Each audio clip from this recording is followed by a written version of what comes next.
is live. Hello, everyone, and welcome to Watching 100 Movies. Unhosting another channel. Hello, and welcome to Watching 100 Movies. I'm Christiana Ellis, I'm Mike Mateen. and we are making our way through the American Film Institute's top 100 movies, and we have journeyed our way all the way to number 12 and number 11, and those being The Searchers and City Lights. And we're going to talk about them now.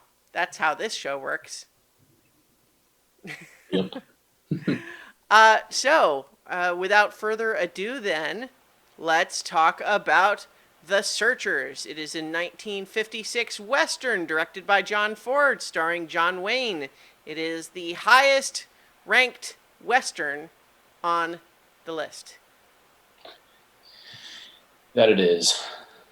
So, So, a lot of people have talked over the years, famous people, about how influential this movie was to them. It's certainly, uh, elaborate, meaning, it's expansive. It's a pretty wide scale in terms of westerns at the time. Like John Ford doesn't, it's not a low budget sort of deal, right? right. It's out there in on location in a variety of different locations, uh, but obviously this one got a lot of attention. John Wayne had a notable performance in it, but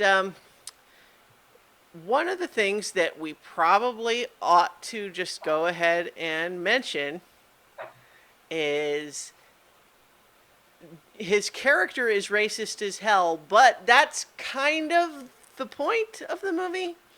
But whether or not the movie is successful in being about that is a reasonable question, I think. Yes, I would agree. Yeah, I think anybody should be aware going into it that this is very cowboys and Indians Yeah. style movie.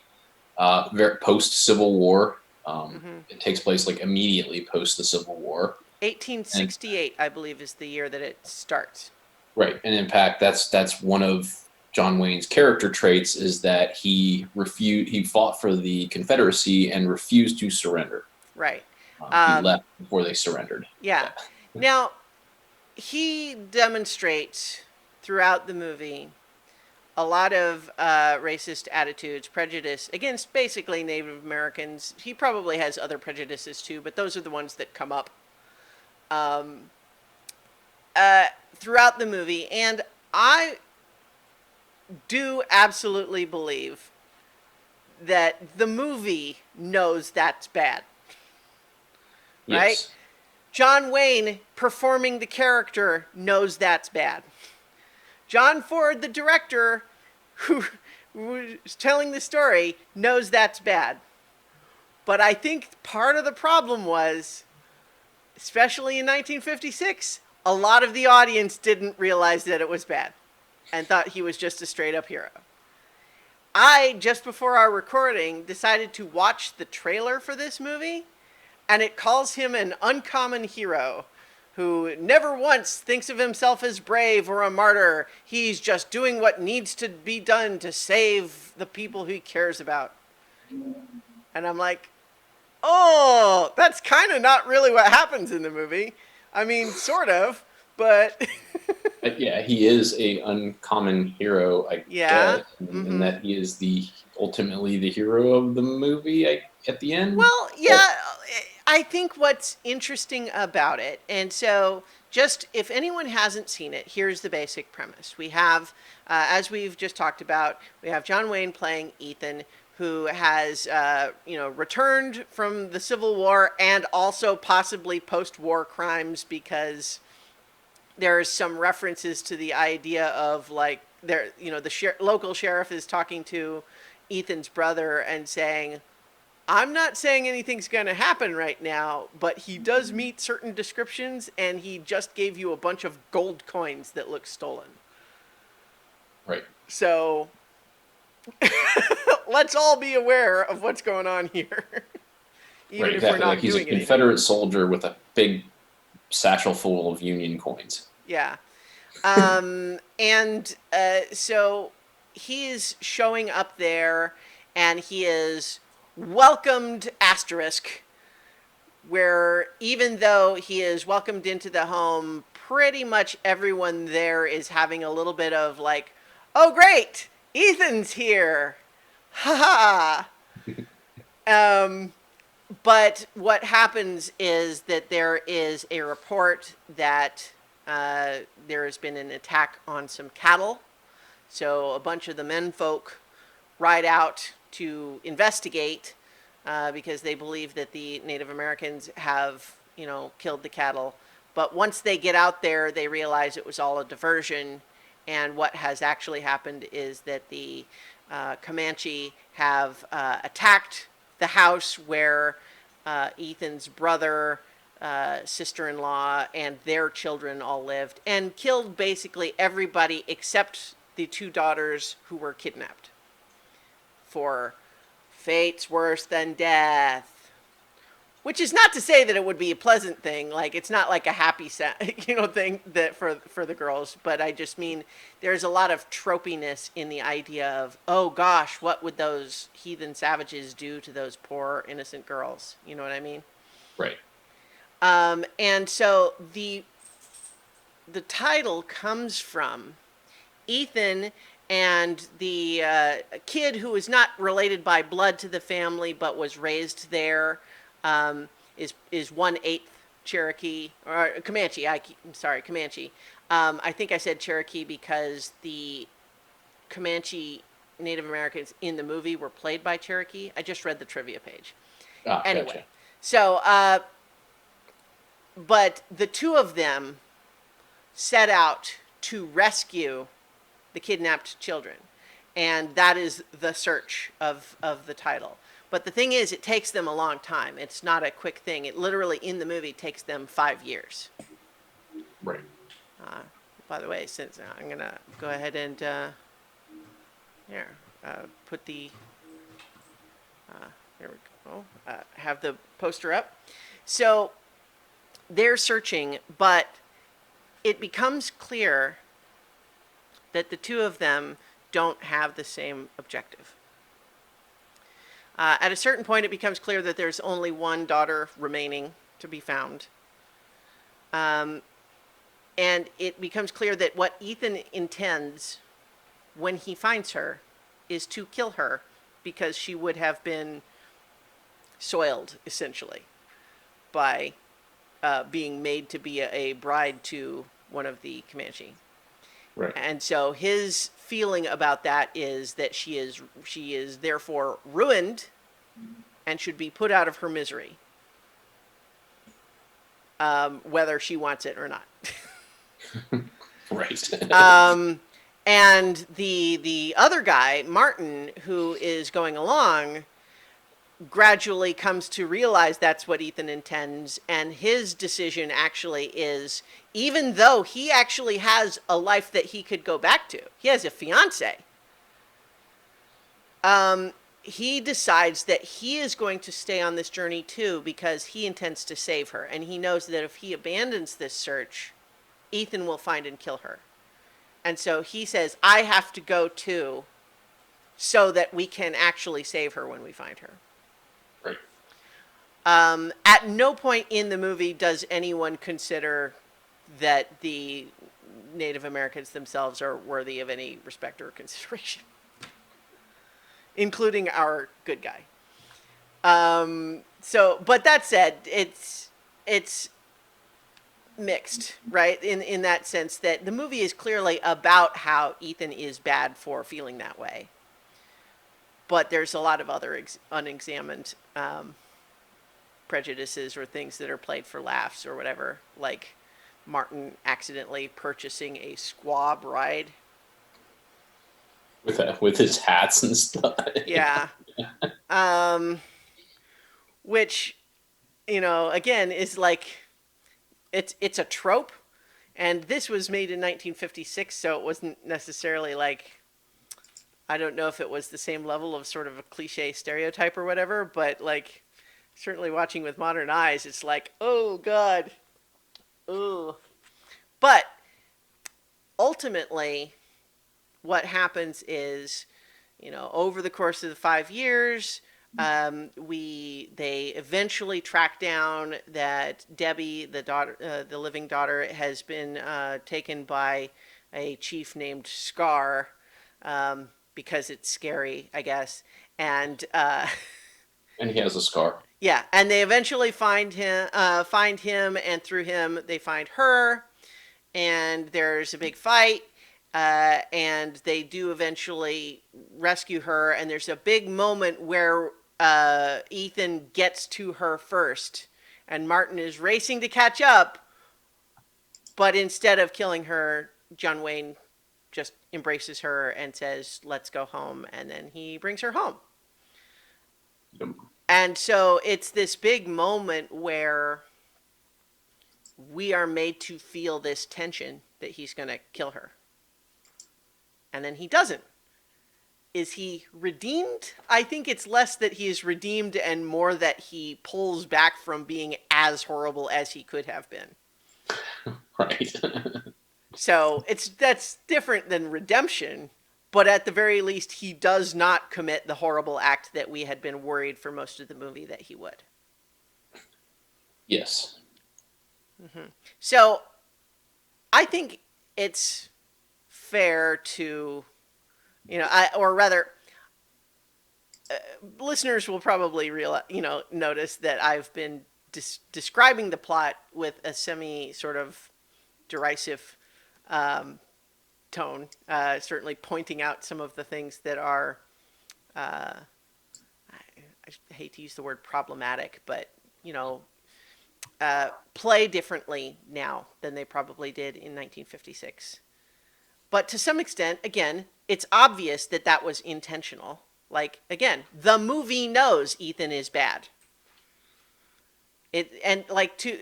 Martin's role is to be the conscience, right? Like, he's the one that's saying, no, you're going to do this bad thing and I can't stop you except by going along with you, which is actually kind of a really cool tension, I think.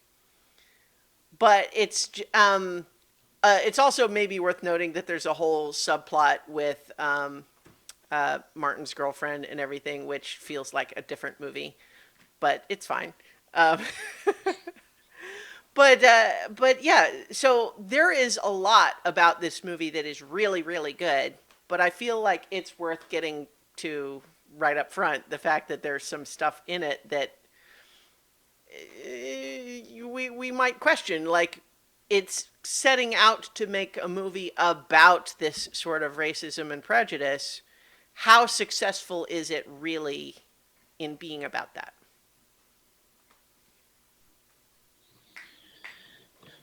I mean, I think part of it's overshadowed by, just again the expansiveness of it. Like, you kind of get lost in that, and it's hard to, stay online with which is what a very, very subtle plot at the time. Mm-hmm. That piece of the plot, obviously, like what's happening, like the physical, what occurs is not subtle. Mm-hmm. But the sort of anti-racist part is almost too subtle for how expansive the rest of the movie is, if you understand what I'm saying.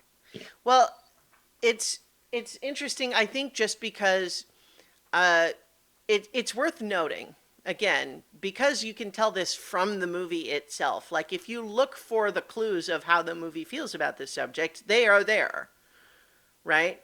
And both, like, John Ford made several other movies that were, like, overtly sympathetic to Native American, peoples and so on. And he always made a point of hiring Native Americans to play the Native Americans in his movies, with the one exception here of Scar being played by a Jewish man, with blue eyes. Because, all right, sure. Because, well, in a sense, you could almost make the case that, like, if they're trying in the story to say that this particular chief is an anomaly in how bad he is, maybe it's not a terrible idea to have that role not played by a Native American. Yeah, that's I fair. don't know. I mean, I feel like you could go either way with that. But most of the other, Native American characters are played by Native American actors, even if the tribe is different.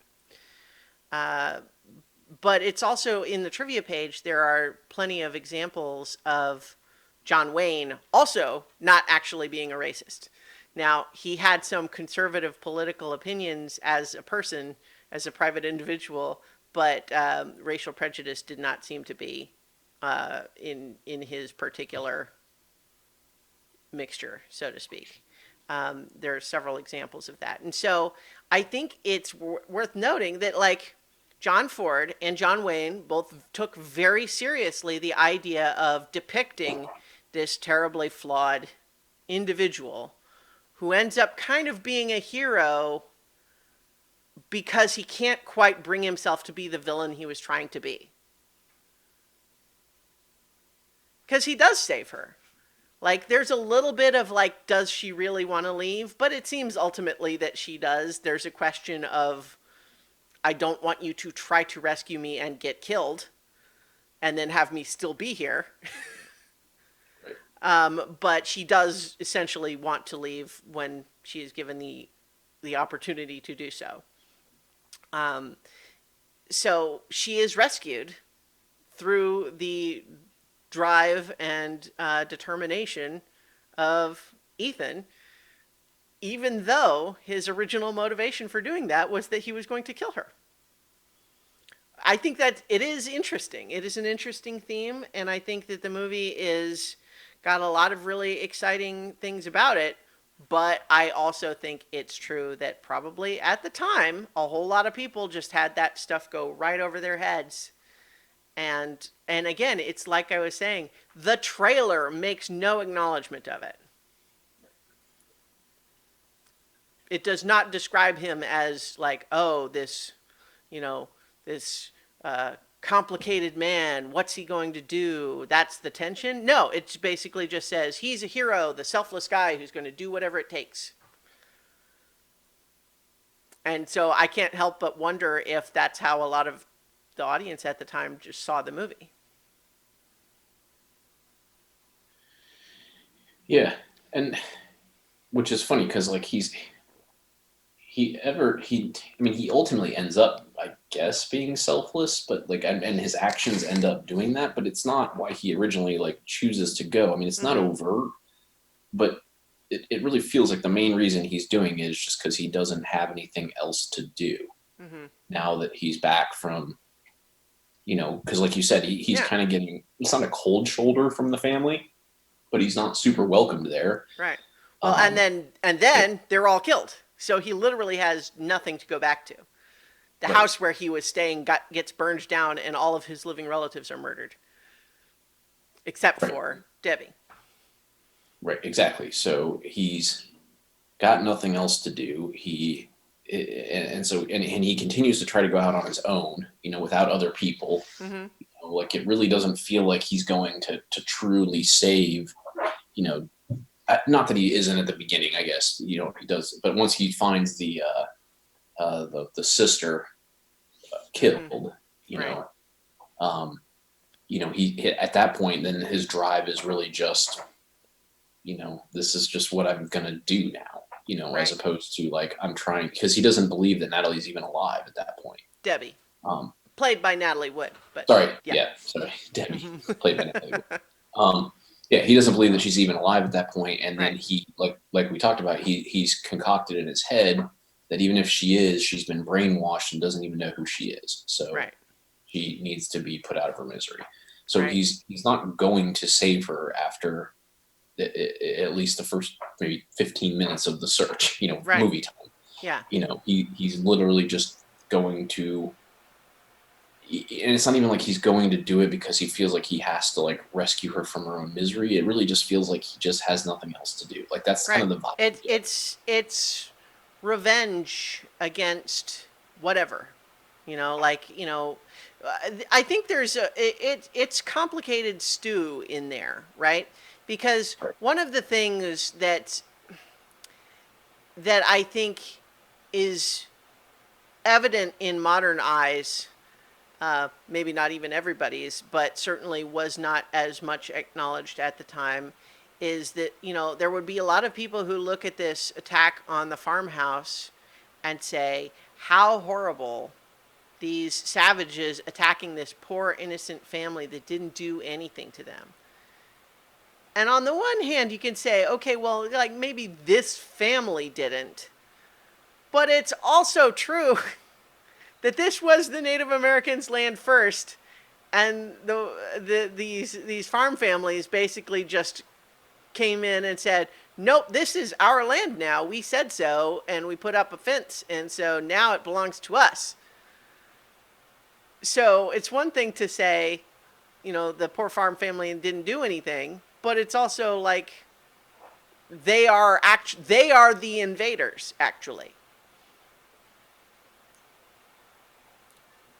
But let's talk though. Well, okay, paired with what you were just saying about Ethan, I think as kind of a foil, a companion slash confidant slash opponent, Martin's character, where he does actually have stuff to go back to, right? But doesn't, because his sort of adoptive sister might still be out there. And if he lets Ethan go on his search, he might find and kill her. And for that to be his reason to go, I think is really interesting. The two of them, right? Like they're actually in opposition to one another, and yet traveled together. Like they're gonna both help each other to find her, and then once they do, we'll see who gets what they want. Right? I mean, that's actually a pretty cool idea, I think. Yeah, I think so too. I thought I was, So, I kind of knowing all these things existed in this movie. I kind of went into it, especially like at this time, like expecting it to just feel really off. And while there are the parts obviously that we're talking about, yeah, there's so much that's just so good. Yeah. With the plot, with obviously we talked a little bit about the cinematography and the just the locations. But you're right. Like it ends up being a cool thing that's more cool than like a normal like buddy search movie. Right. Yeah. Now that we have covered that there is some stuff in here that's questionable and does not play the same today as it might have at the time, I think it's also fair to not give this movie a hard time for the attitudes of the audience at the time. Right? It's like maybe what he was thinking is we cannot make it less, like this is as unsubtle as we can make it without the audiences just utterly revolting. Right. But it's now that we have kind of talked about that stuff being in there, we can also talk about all the stuff that's really amazing about it.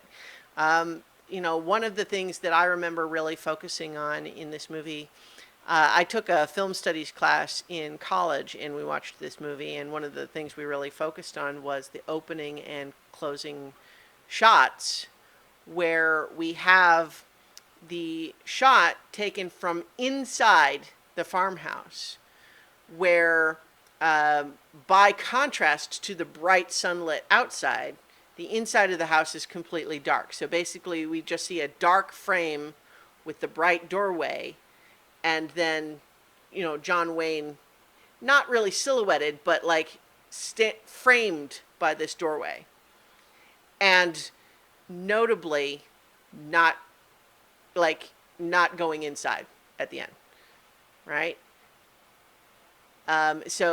And I just think that it's just this powerful image, and there's lots of really amazing shots in this, like the one where we still have this whole party going together, where they're riding along the bottom of the valley, but then parallel to them up on the ridge, you have the the line of the Native American soldiers up there, you know, following their movement at the higher level, and just all the gorgeous scenery. Yeah, I mean, all the stuff in like Monument Valley is just so cool. Hmm. It's just done really well for the screen. You know, Yeah. Um, and John Wayne puts in a heck of a performance in this.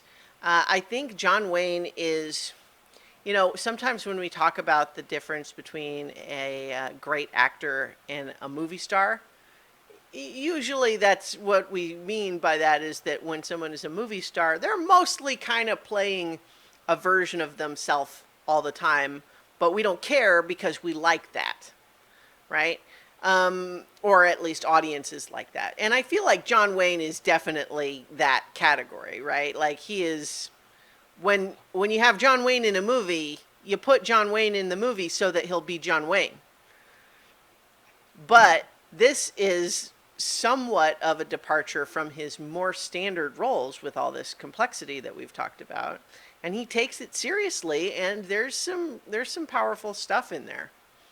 Like in particular the scene that you mentioned earlier where um, he had found the other daughter dead in an earlier scene that we didn't get confirmed that that's what happened. Basically, he went to check something out, came back basically saying, "There's nothing up there. Let's go right now. Don't go looking there." And I think we, the audience, are suspicious that that's maybe what happened.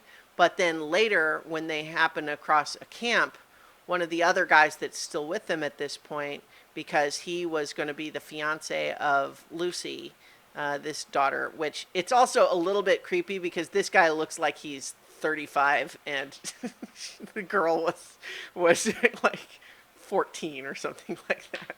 right? I mean, so it's a little weird, but we don't ever actually see those characters together in any meaningful way other than just like a friendly dialogue exchange at the beginning of the movie. But it doesn't matter ultimately because this guy's about to go get himself killed. But so he sees what he believes is Lucy down in the camp. But Ethan knows better because he found Lucy and didn't tell anybody. And so he has to explain that's not her.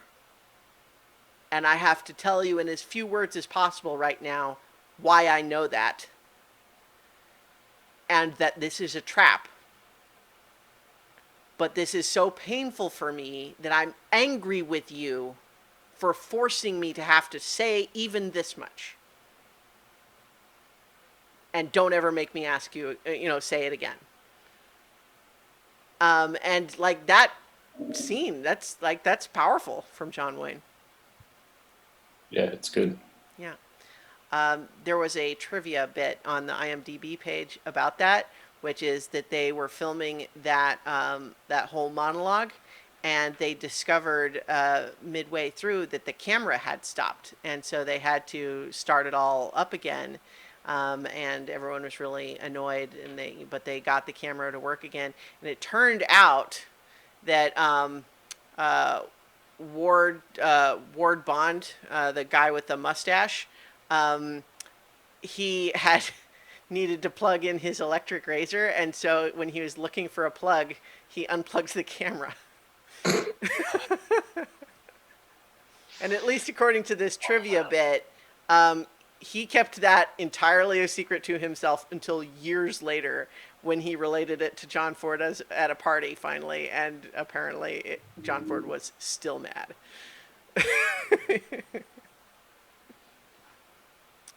It's maybe worth noting as we talk about this, John Ford, clearly a talented director, obviously, but he is also one of these sort of legendarily um, demanding film directors, right? Of, being really mean, arguably abusive to people in his productions. But that can also sometimes produce like this sort of cult of personality, right? Like, whereas if you can take what he dishes out, then you get to be in a John Ford movie and everyone else, doesn't.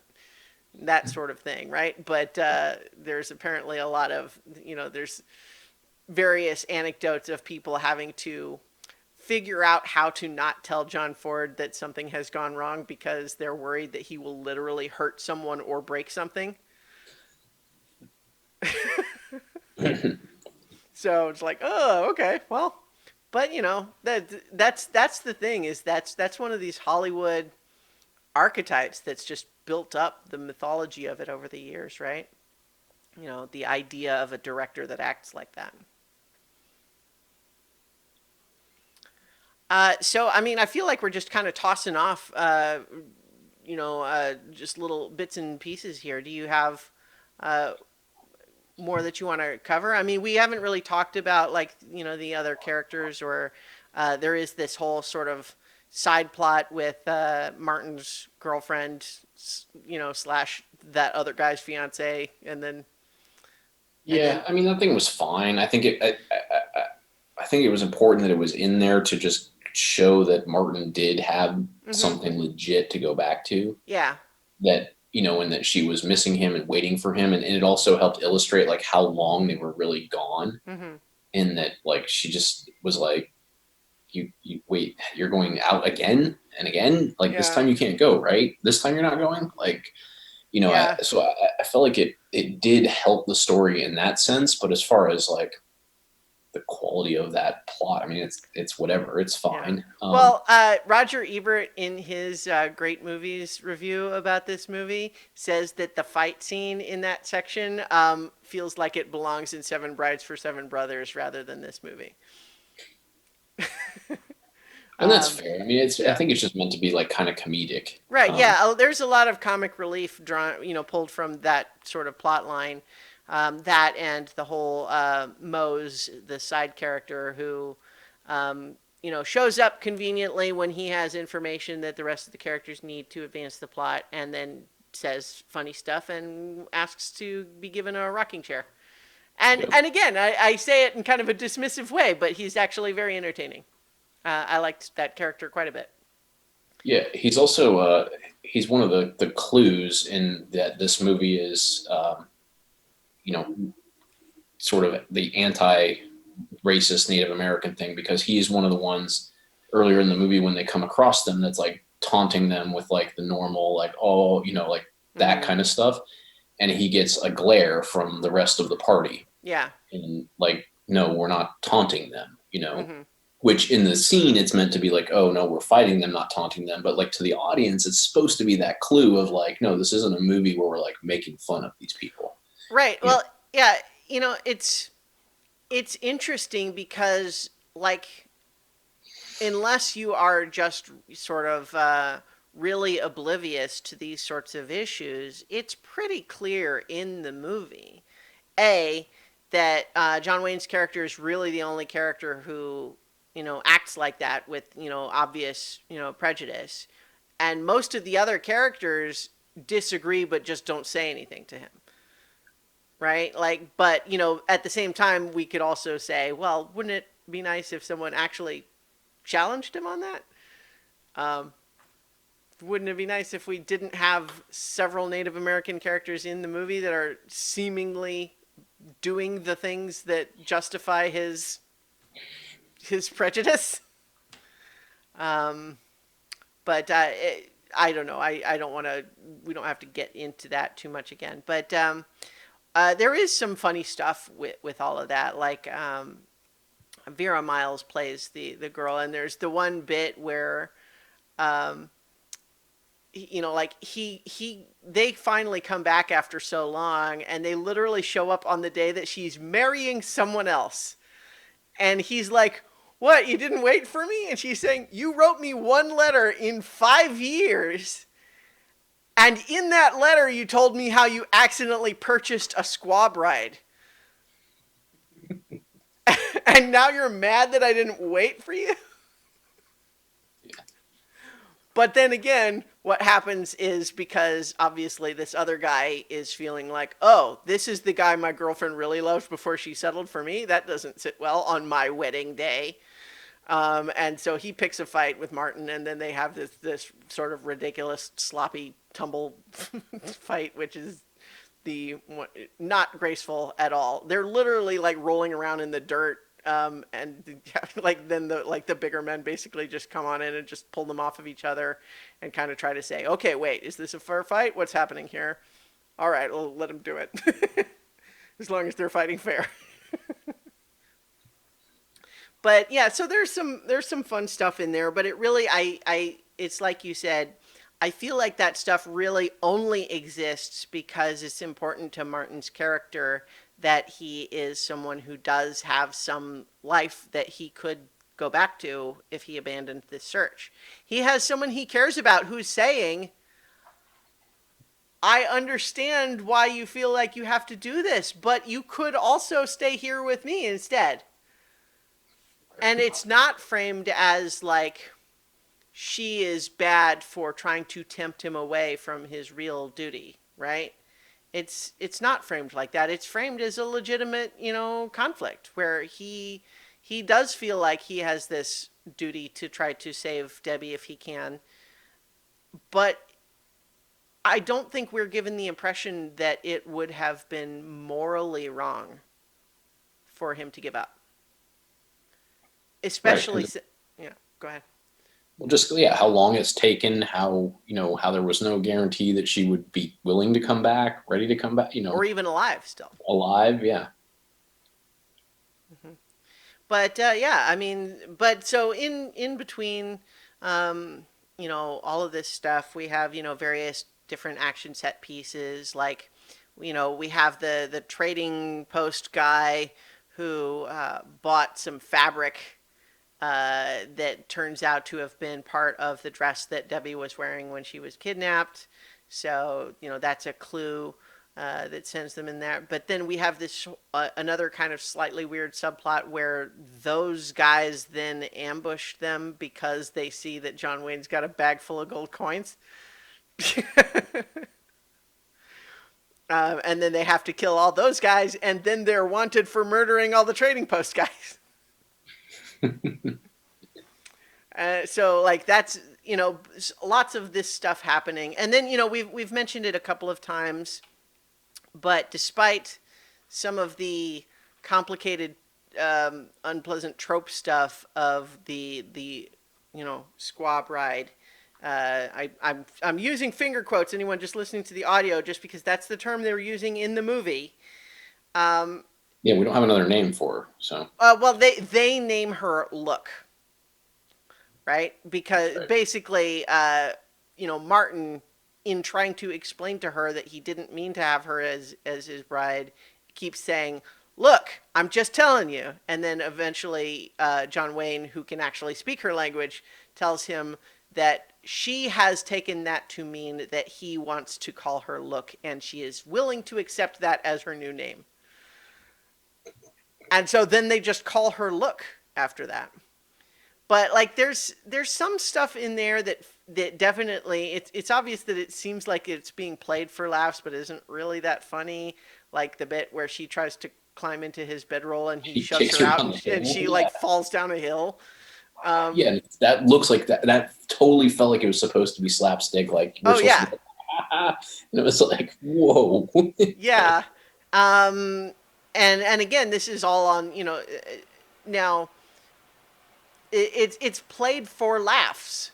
That poor silly guy, he bought himself a bride and didn't realize it because he didn't know them. And it's such a trope. Like one of the things that's interesting, I think, in my mind, the most modern like version of that trope that I can think of. There's an episode of Firefly where that happens, but it's ultimately subverted because it turns out it's a con. Like that she is not actually this helpless young lady who is being, sold as chattel. And in this wedding ceremony, she's actually a con artist who has basically tricked him into thinking that's what happened.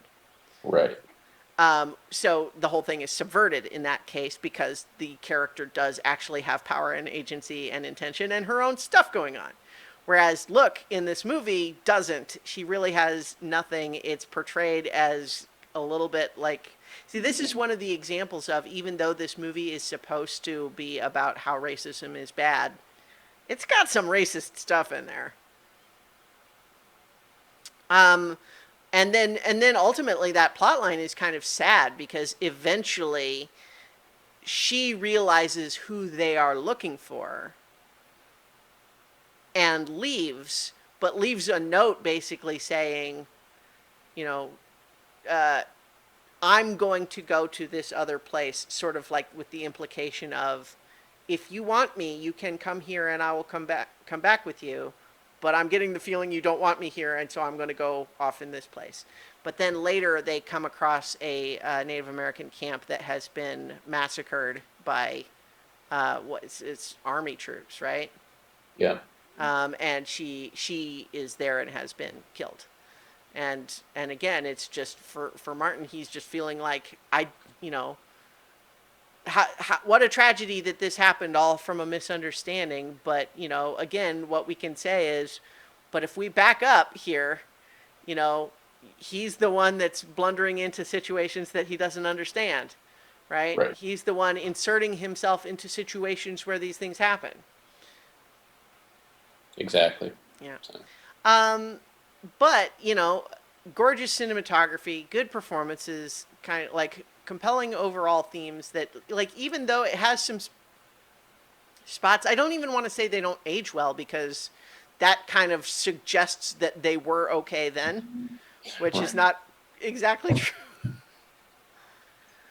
But certainly it's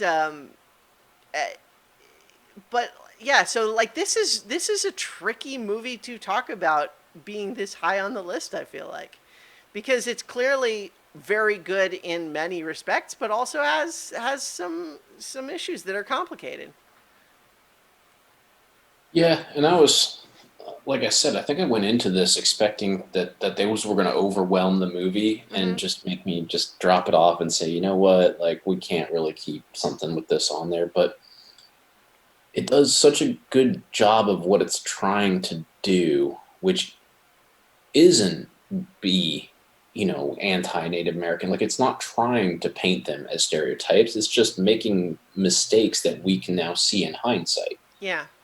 So it's hard to punish the movie for that because it wasn't overtly bad Mm-hmm. and it was actually trying to do well. So, you know, and ultimately the main themes of the movie are in addition to that are actually really really powerful and good. And I'm not going to leave it where it is, but not necessarily Mm-hmm. just because of that. Right. But Uh, I think it's fine to leave it on there, and yeah. and we'll get to it with with some of the other ones too. It's just I part of why they should be on here is that we should see these movies and we should have the conversation Mm-hmm. about what was it trying to do, which parts actually worked really well, and which parts are now in hindsight.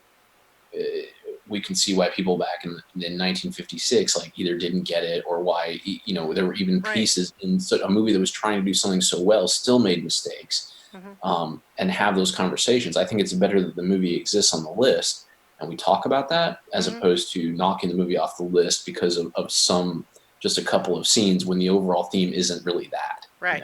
Well, and then the other aspect of this that we've talked about before as part of the reason, the metric of where things belong on the list, is how influential they were. And there's no question that a lot of really prominent filmmakers have cited this movie as being profoundly influential on their work. So, I mean, it's definitely influential in that regard. And I think it's interesting to talk a little bit about the idea of trying to make a movie with a message that you don't think the audience actually wants to hear, but you think they should hear, right? Right. Because the idea that, you know, uh, this prejudice against Native Americans is bad, like in the 50s, audiences were used to Westerns where Native Americans were just the disposable bad guy that were just so obviously they're bad. Maybe there are some good ones that we like, but mostly they're bad guys for our heroes to kill, right? I mean, it's kind of like how in a lot of recent movies you use like, well, Indiana Jones made the bad guys Nazis, so we could just say, well, Nazis are definitely bad, so it's okay for our hero to kill a bunch of Nazis, or we could have them all be robots, or disposable aliens, which actually has its own issues, but sometimes used to have like an army of CGI aliens, and it's like, well, they seem bad and undifferentiated, so that's probably okay to kill a bunch of them in a big fight scene. But the idea, though, is that probably a lot of the audience didn't especially want to hear a message about how you shouldn't feel that way. But yeah. So for a movie so highly regarded, it didn't really win awards. Um, like if you pull up the awards page for it, it got a Golden Globe for Patrick Wayne, John Wayne's son, as most promising newcomer for playing the Civil War officer who comes and joins the crew towards the end and like is kind of clumsy with his sword. Like that, it won that Golden Globe. Um, it won a Directors Guild of America award. He was nominee for Outstanding Directorial Achievement. And then there's a handful of other National Film Preservation Board gave it an award in 1989 and stuff like that. So it was not actually this huge critical success at the time, Right. which I think is kind of interesting, given that it's how elevated it's often spoken about now. Yeah, I I hadn't realized that until kind of we looked at back at brought it back up again that it hadn't won a ton of awards because it really I mean all of the pieces of it, the technical pieces of it are so good Mm-hmm. that you would have thought that there would have been more recognition for that. But Yeah, I feel like we've said it, but we should say it again. This movie is gorgeous. Now it has some of the same day for night photography that was in pretty much every movie of this era. That is doesn't look as good to modern eyes, but by and large, just all of the landscape shots and scenery and the settings and just the visuals of this movie is just it's a beauty to look at. And we kind of said that and moved on, but it's worth noting because it's a big part of what's so great about this movie. yeah, it makes it really enjoyable, especially now when Mm-hmm. you get to watch it on a widescreen TV, and in high quality. It's something that I don't think I'd ever seen it really in that context. I'd probably seen it on just a 4:3. Mm-hmm. Honestly, the last time I watched this movie. Yeah. Um, Another one of the trivia bits that I'm mentioning specifically because it ties into a movie that we're going to watch later on the list is that apparently David Lean watched this movie over and over again while preparing to make Lawrence of Arabia. And that's another one that's, got some gorgeous visuals on screen. And I was very pleased to get to go see the big screen re-release of that one last year. nice. Now nobody can go to movie theaters. Okay. Do we have anything else that we want to say about the Searchers? I mean, I think it is an important film that is very people should watch, but has that asterisk of saying, but you should be prepared to have a conversation about it because it's got some things that need discussion. I agree. Okay, so ready to move on then to number. Yes, except Oh, the only thing hmm? I have not. I've never been able to see like the actual stream, so I can't see you. I've just been talking at my own computer, so I don't know if there's some way to fix Oh, that without breaking it, or really? Okay. I guess that's. Oh, here. It shouldn't be a problem. Let's see. Yeah, I don't know why that would be because the camera that should be going to Zoom should be the exact same thing that the stream is, which is both of us and the background and so on. So you don't have like a separate window or anything. I mean, I don't know what to tell you about that because like the Zoom call is working just like normal for me where I see you and like, oh, how about that? There it is. I hadn't clicked start video. I forgot that was where it was supposed to live, so I wasn't. Yeah. I should have Okay. just clicked start your video. No, I'm glad you said something. Now the stream was always fine, so there wasn't any issue there. But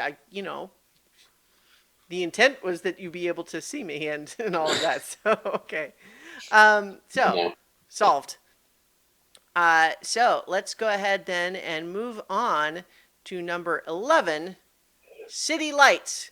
1931 Charlie Chaplin movie. Let's talk about it. It is the third Charlie Chaplin movie on the list, highest ranked of the three. Basic plot is the little tramp meets a flower girl who is blind, and through a mistaken identity, she believes that he is actually a really rich, wealthy guy who, gives her, buys a lot of her flowers. And then he basically continues to try to help her as though he is this rich guy, even though he obviously has nothing. And then eventually he is trying to find money to help her get an operation that will restore her sight. And so that's the plot of the movie for the most part. There's a whole kind of subplot with him becoming friends with this millionaire who only recognizes him when he's drunk, that kind of runs through it. But mostly that's the through line, is that he's trying to get money to help this girl. Yeah, I mean, that was one of the things I was going to say about it, is that while there is a plot, it's really just built to take us from vignette to vignette. Yeah, exactly. He's trying to get money. So there we have lots of these episodic vignettes where he is trying to get money. And so and then there's also some bits where it's like, okay, he has just met her. He's kind of lovesick and smitten with her, but then he happens across this millionaire who's drunk and about to kill himself by tying a rock around his neck and jumping into the river. And Charlie Chaplin, the little tramp, tries to persuade to save him, and then there's a whole miscommunication where he actually ends up with the rock tied around his neck, and then the millionaire has to try to save him, and then they try to save each other, and it's a whole rigmarole. But he becomes the lifelong friend of the millionaire until the millionaire wakes up sober and doesn't remember any of that and kicks the tramp out of his house. There is a great through line, I think, of the butler's relationship with the tramp. Because the butler immediately recognizes the tramp doesn't belong anywhere near here, but his boss is telling him, no, this is my friend, this is my guest, come bring him in and treat him nice. And the butler's saying, oh, but I know you don't belong here. And when he wakes up and comes to his senses, I'm going to kick you out again. And just this whole thing of, the two of them winding each other up, on the side of whatever's happening with this millionaire character. But then we also have, one of the things he tries to do to get money, we have this on the poster, is he enters a boxing match.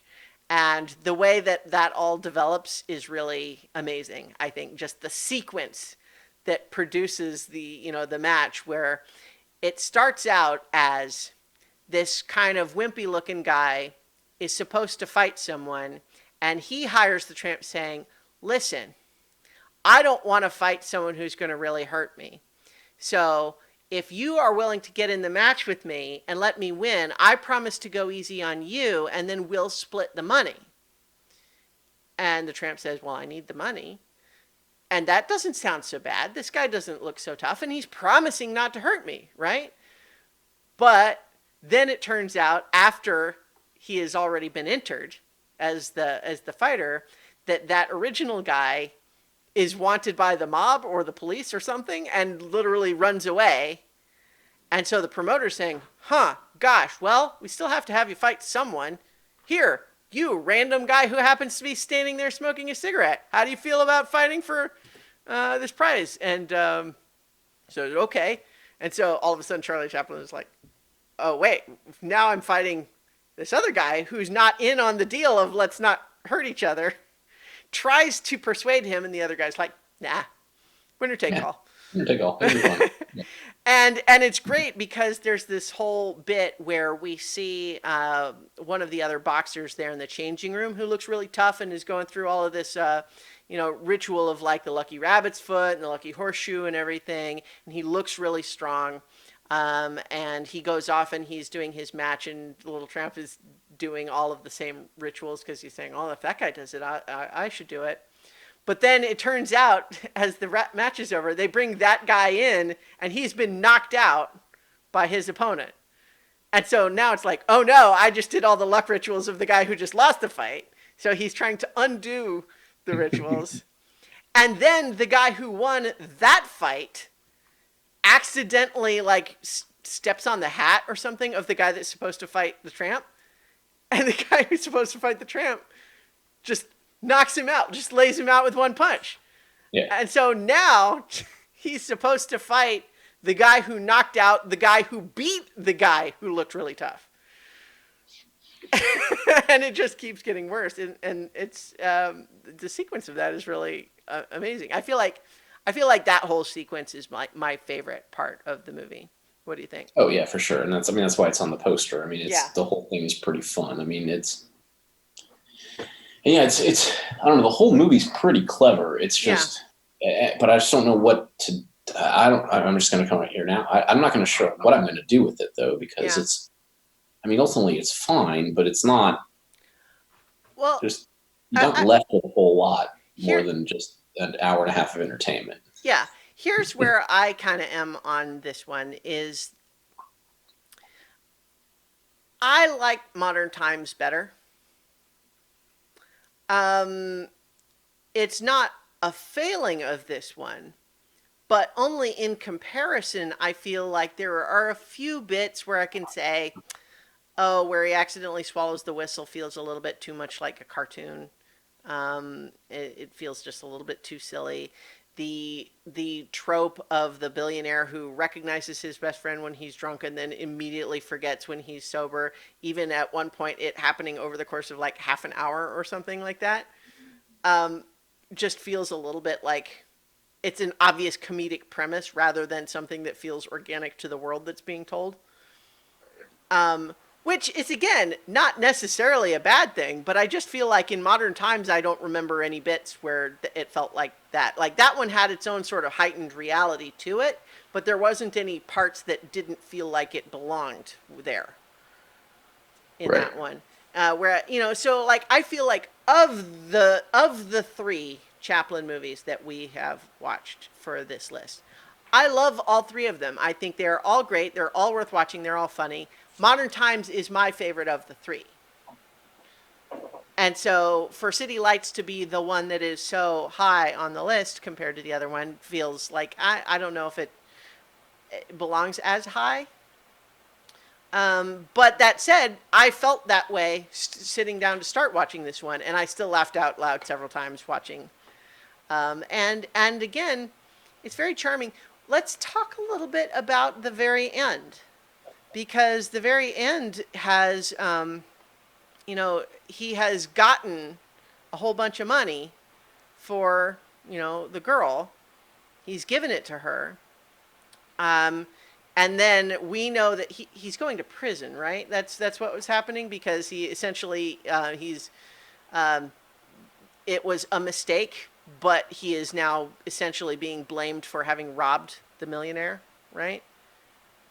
I believe that's what's happening, right? So he gives her the money, but says, while she still thinks he's a millionaire, says, I have to go away overseas. So you won't, I won't be coming around for a while.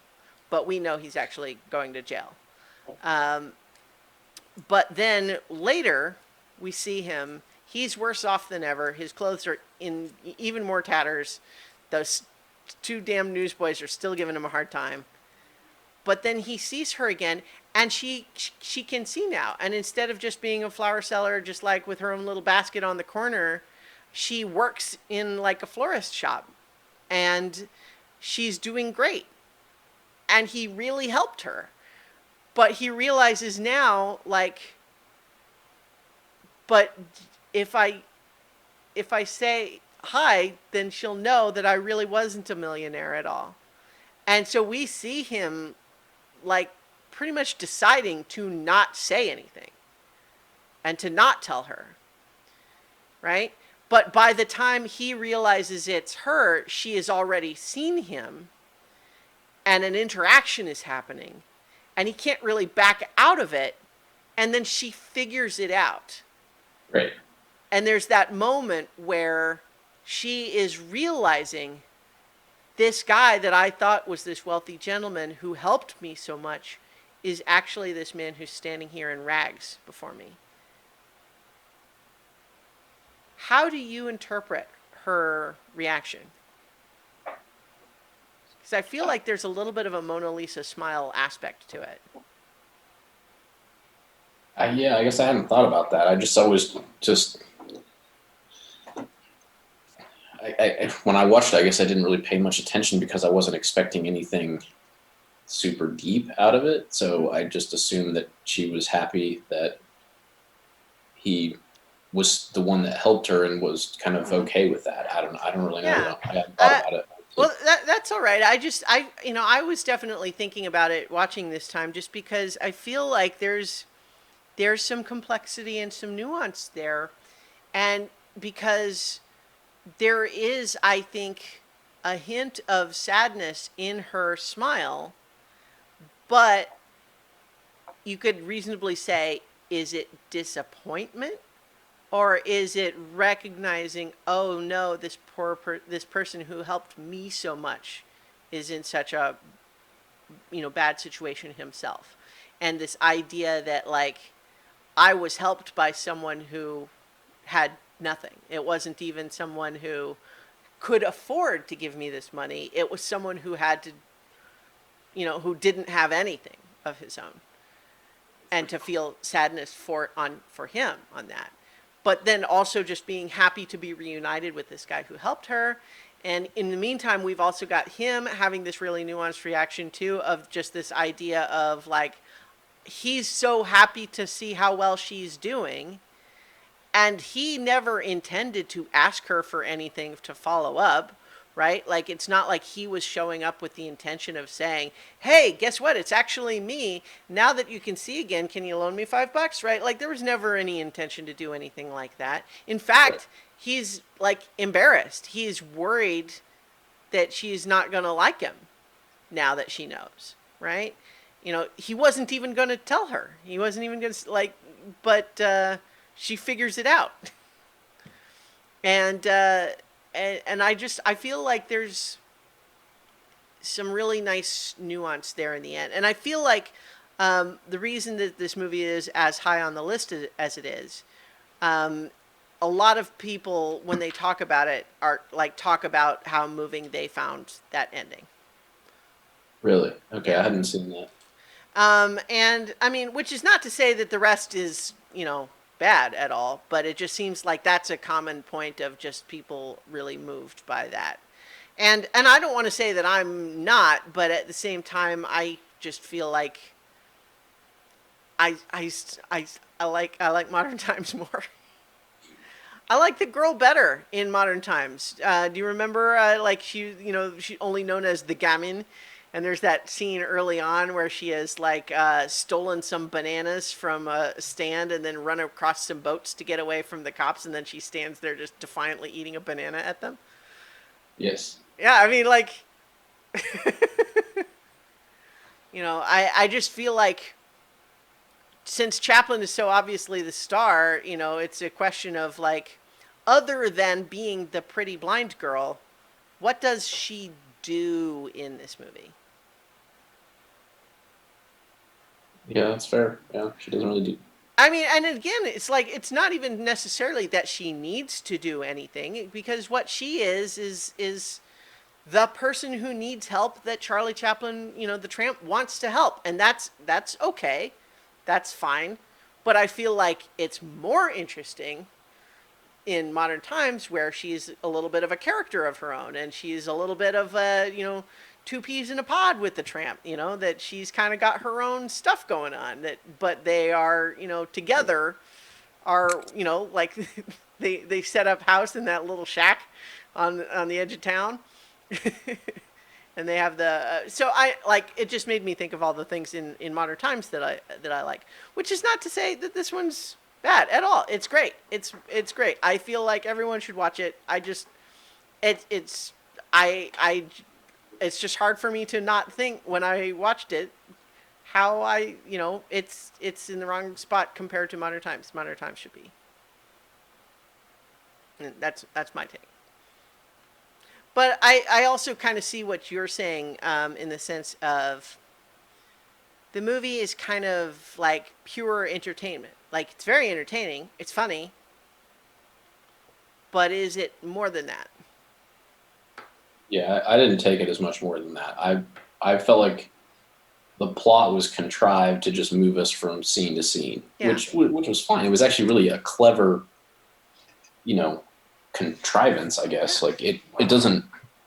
There's I mean, lots it's of funny yeah, scenes, right? yeah, But again, yeah, you're exactly right. It feels a little bit like Charlie Chaplin made a whole bunch of shorts with the tramp, and this movie is like a framing device to string a bunch of those shorts together. right. Like I love the scene where he goes to that club, the dance club with the millionaire, and like they're eating spaghetti, and he starts ending up eating the little paper streamer, and he's just and the running gag throughout that whole scene of they keep accidentally bumping into someone or accidentally stealing someone's chair, and then they start to like take their jacket off like they're gonna fight, and then they get soothed and they put it back on, and that just happens over and over again with multiple characters. They're drunk and they're just like, oh, you want to fight, and start to take my jacket off. Oh wait, no, it's okay. So like yeah, there's lots of great stuff in it, but I agree with you. It doesn't really feel like it's about anything other than just the surface level of the story, which is fine. Like, it's not bad for a movie to be that way. But again, by contrast, I feel like Modern Times is about something, Yeah, right? I agree. Yeah. So I like City Lights a lot. It's very entertaining. It's fun to watch. People should see it. It's good. But if we're talking about placement on the list, I'm one of the things though that I was thinking about, especially since I think we have a plan for the next episode to not be two new movies, but rather to, before we crack the top 10, to look back at the list that we've made so far and make adjustments as we see fit. Yep. Because as a perfect example of that, I was sitting here thinking, like, well, I like Modern Times more. Where do I have Modern Times on the list? Because if I feel like I like Modern Times more, this would go lower than that. So where do I have Modern Times? I'm looking all the way down and I have it at 48. And then I'm feeling like, is that where I really want it?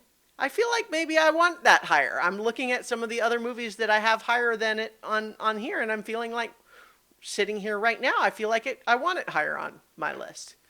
And so I Yep. think there are lots of things like that where, we so quickly put stuff on here, and usually it's based on having just seen it. And it's also, we kind of scan down the list until we see a movie that we kind of say, yeah, I guess I feel like I like it more than that one. But sometimes what that means is that you're not actually considering it against all of the others in between. It's kind of just you're looking for a comparison point. And some movies are harder to compare, and yeah, so it's complicated. Yep. I agree, which is why I wasn't going to stress too much about where I put these two. Yeah. All right. So let's talk then a little bit about where we want to put The Searchers and City Lights. Do you have yours picked out already? Yeah, so just for the first one with the searchers, I was going to put it down just below Doctor Strangelove, but above Rocky. Okay. All right. And And that's then going to this be in the one, mid 30s. I was gonna put. I wasn't gonna throw it too far down because it's still pretty good. It is very good. But like it's a perfect example of how something can be just entertainment, but so successful at being that, you know. Yeah, so I mean, I'm gonna put it back in down in the 70s though. I'm gonna put it under the Maltese Falcon, Okay. above Shane. All right.